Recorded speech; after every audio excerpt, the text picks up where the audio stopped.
Okay, good morning, everyone. Happy Wednesday. I was like, wait, this week is going by so fast, Megan. Is it going by fast for you? Well, yes, because I'm not working this week, and so it's really flying by. Well, you're working because you're here with me right now. So This that's is not sort of work, work. Nancy. Hanging out with you is not work. Okay, good. Okay, good. I'm glad you feel that way. All right, so let's talk about money, our favorite subject to go live with. So, Megan, for those of you who don't know, is my virtual CFO, and she does so much more. Why don't you tell people right away what you do, and then we'll get into our topic? Yeah, so I show people an objective look at their business, right? Like how to look at it so you can kind of take that emotional charge out of it and really dig down into what needs fixing. And I do that through the numbers, right? Like taking a hard look at the numbers of what's going on in your business. Um, and really revealing like how do we get to where you want to be. Yes, and it's incredibly powerful to have a session with Megan. My one-on-one clients, while they're coaching with me, at some point meet with Megan to go over that future look at their numbers.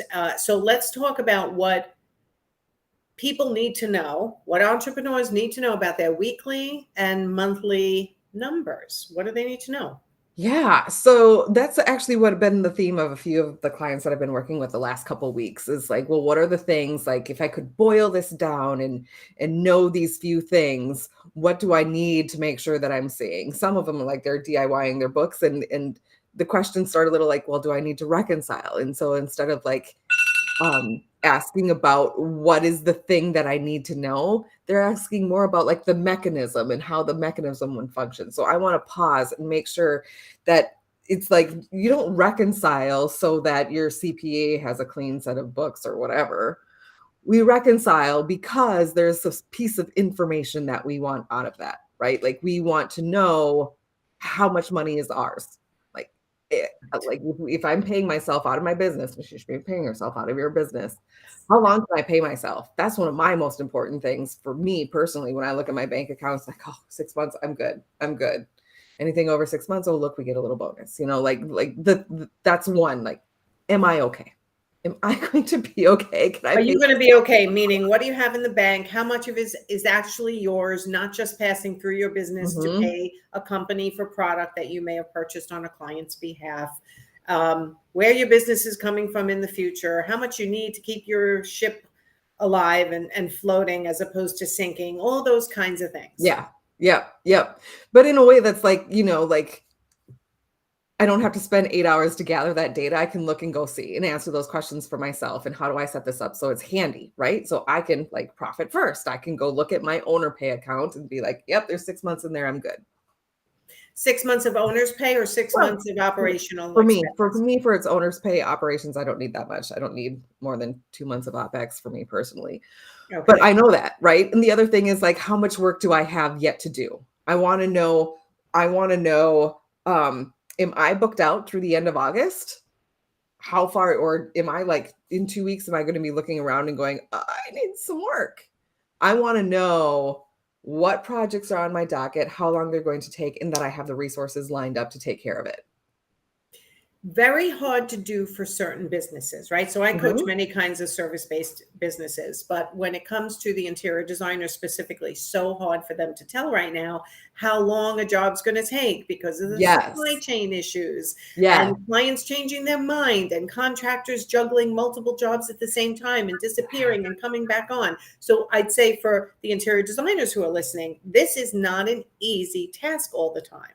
Right. And one of the most powerful things that we've been doing there with interior design clients is like breaking down what really goes into a project. And 10 times out of 10, 10 times out of 10, it like once we really break it down into the pieces and start assigning a time value to it and the boundaries, we can even start defining boundaries of like, okay, this includes 2 revisions and that's it. Every after 2 revisions, we get a new contract and it's going to cost them more. Yes. Right? Boundaries, boundaries, boundaries. But at the same time, when they look at like, oh my gosh, that actually takes 120 hours and not the 30 hours that I always assume. And like, where are the hours leaking out?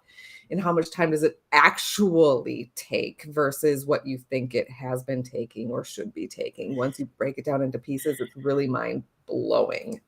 Yeah, and this is actually one of my big pet peeves because I know a lot of coaches are teaching, flat fee, which is fine. However, you need to know how many hours it takes you and your staff to do certain things, whether you're charging flat fee or not. Even what I teach is in the design phase, have a flat fee. But again, having a range of how many hours that's going to take you. And if it's You taking you longer, adjust your pricing for next time. you have an internal hourly rate, whether you charge a flat fee or not, you have an internal hourly rate. That's right. And if you're like, oh, if you're telling yourself this story of, oh, I'm just going to do this one thing for them, or, oh, I'm just going to do this extra thing to make them happy, or to really get this across the line, that's where the hours are leaking out. And that's where you might be going from $200 an hour down to what I've seen last week was $75 an hour when she charges $250 an hour. Okay, I saw even worse than that yesterday. So one of my newer clients, I have a free profitability analyzer in my business building boutique. For those, I'll put a link later. But we went through her last 8 jobs. 4 of them were on her old pricing model, and 4 of them were on her new pricing model that I've worked out with her.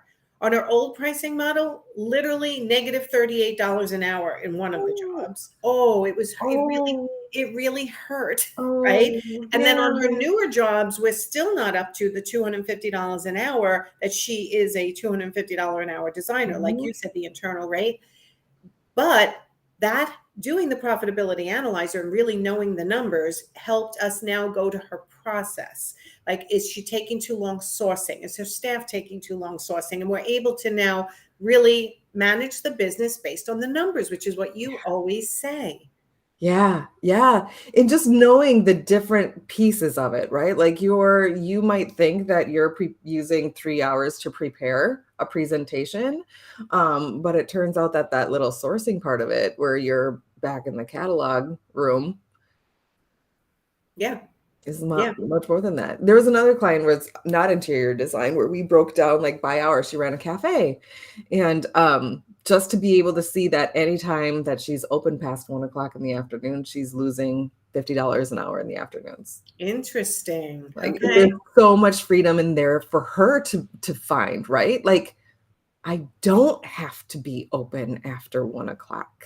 Well, and you worked with Susan, one of my clients, Susan, who had a open storefront, basically. Holy cow! Talk about a turnaround story. Yeah, I mean, she's one of my greatest success stories ever. When we said, you know what, shut the doors and go by appointment only. And trust me, even as a coach, I was like, oh, I hope I just helped her make the right decision. But usually the right decision, that's bad English, but you know what I mean? Like, it was life-changing for her once she knew her numbers. So the starting point is knowing your numbers, whether you're making money, whether you're losing money. Know your numbers first, so then we can build on that, which is why I always teach sales first, then knowing your numbers, then marketing, because I don't want you marketing and getting a full pipeline before you know how to make money. Right. And that's the thing, right? Like, there is freedom to be found in this. This isn't like the thing that another thing added on. It's another thing that you have to do. No, there is freedom found in here. Like, there are things that you get to stop doing. Yes.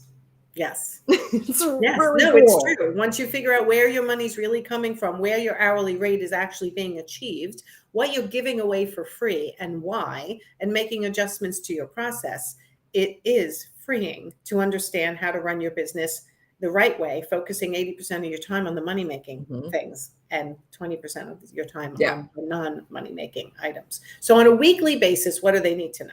So on a weekly basis, I'm still checking my account, right? Am I okay?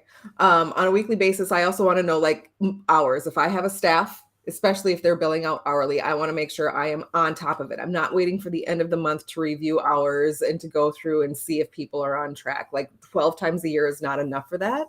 In order to get a true finger on the pulse of what your staff is doing and what they're working on, you need to be able to review those hours weekly, and your own hours too.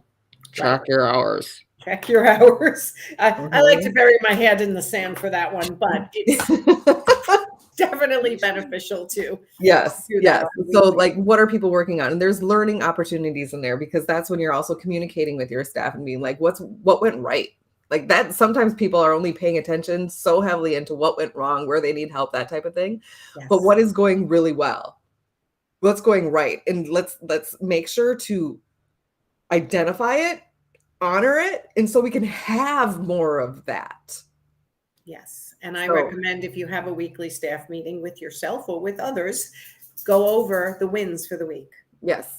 And certainly, I mean, lessons learned, I want to know those too as well, but it's just that we lose focus on the what went right too often. I really want to hit that one home for, yes, what went right in the last week. What And went why right in did the it last go week. right? Yeah. So Mhm. that you can And repeat the it. hours. Yes. Okay. And on a So- monthly basis? And on the monthly basis, we're gonna dive into the projects, what's lining up. I want to know, like if I've collected 50% of a project and that money's gone and we're only 30% of the way through. I want to know. I want to know by project, where are we? How much have we collected? How much have we left to collect? And how many hours do we are we our Estimated. calculator? How many hours do you have left on that? How long is it going to last? I want to be able to see all that. Okay. And for those who are burying their head in the sand on their bookkeeping, tell them about your bookkeeping club because I think this is fabulous. Please don't do that. Please don't bury your head. It's okay. It's okay. It'll get better if you peek at it. I promise. Peek at it. Just a little bit, and then you'll open your eyes wider. We are there to hold your hand. It will be all right. Yeah. So bookkeeping club is for those of you who DIY your books and you hate doing it and you avoid it like the plague. We meet on Fridays, and it's simply a co-working space where you can come in. You have that dedicated time to come in, work on your books on a Zoom meeting.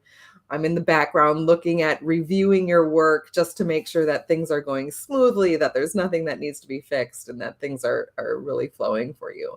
So just that support to get it done on a weekly basis so it's not overwhelming at quarter time or annual time.